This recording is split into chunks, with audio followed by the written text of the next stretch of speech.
Bonjour à tous, je suis ravie de vous retrouver pour ce nouvel épisode des Couleurs de la Bible. Saint André est un apôtre du Christ, habituellement associé à la Grèce, où il aurait prêché et où il serait mort, attaché par des cordes à une croix sur l'ordre d'un proconsul romain. Nous connaissons l'histoire de son martyre, surtout grâce à la légende dorée. Ce livre a été un véritable best-seller au Moyen-Âge et a réuni de nombreuses histoires et légendes des saints qui ne font pas partie des textes canoniques. Notre premier tableau vient de l'atelier d'un très grand peintre espagnol connu pour son style très personnel, le Greco. Un élève du maître place Saint André dans un paysage inquiétant et tourmenté, typique du Greco. Sur le fond d'un ciel mouvant, animé par des lueurs étranges. André n'est pas en train d'agoniser. Il s'appuie sur sa croix et fait un geste démonstratif de la main. Son visage encadré par une barbe et chevelure vaporeuse, sa silhouette allongée. Nous ne sommes pas spectateurs d'une scène théâtrale du martyr, mais rencontrons le saint en personne.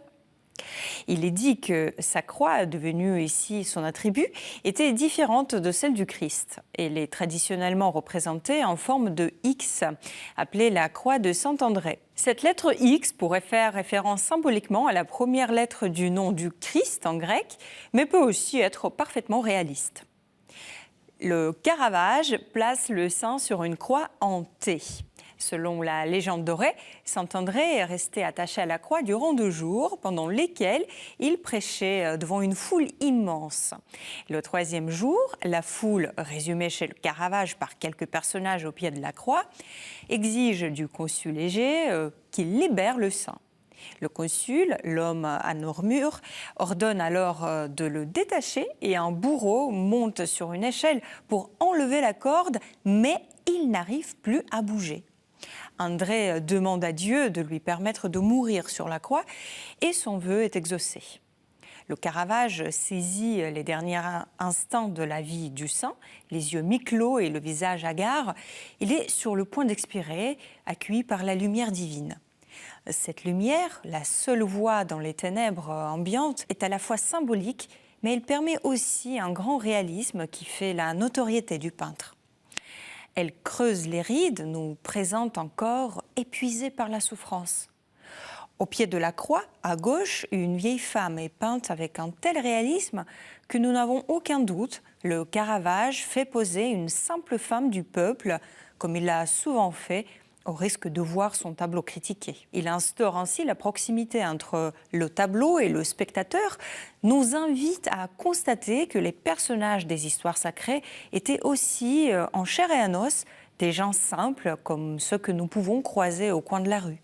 Notre 3e tableau est très différent, peint par un artiste italien baroque, Carlo Dolci, en 1643. Ici, l'histoire est racontée avec une multitude de détails anecdotiques. Les bourreaux, vêtus comme des habitants de la Toscane de l'époque, un peu fantasques certes, s'activent, dressent la croix, préparent une échelle. Un homme est en train d'enlever le manteau du saint, le manteau bleu. Derrière eux, le consul en armure donne les dernières indications à un personnage joufflu. Les préparatifs vont bon train, un peu comme si on préparait une fête du village, non pas un crucifiement. Une peinture baroque se caractérise souvent par une mise en scène théâtrale qui vise à émouvoir le spectateur. Par exemple, le saint a la bouche entrouverte et ouvre ses bras larges face à son destin. Le consul fait un geste éloquent en direction de la croix. Il a un visage préoccupé. Cette expressivité théâtrale est complétée par des petits angelots tout baroques qui descendent du ciel dans des rayons de lumière. Le tout est peint dans des couleurs vives et éclatantes.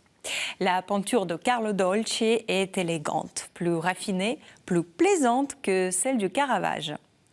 3 tableaux représentent le martyre de Saint André de manière très différente. Éthéré chez un élève du Greco, réaliste et tourmentée chez le grand Caravage et expressive et élégante chez Carlo Dolci, laquelle vous a le plus touché. Je vous remercie de nous avoir suivis aujourd'hui.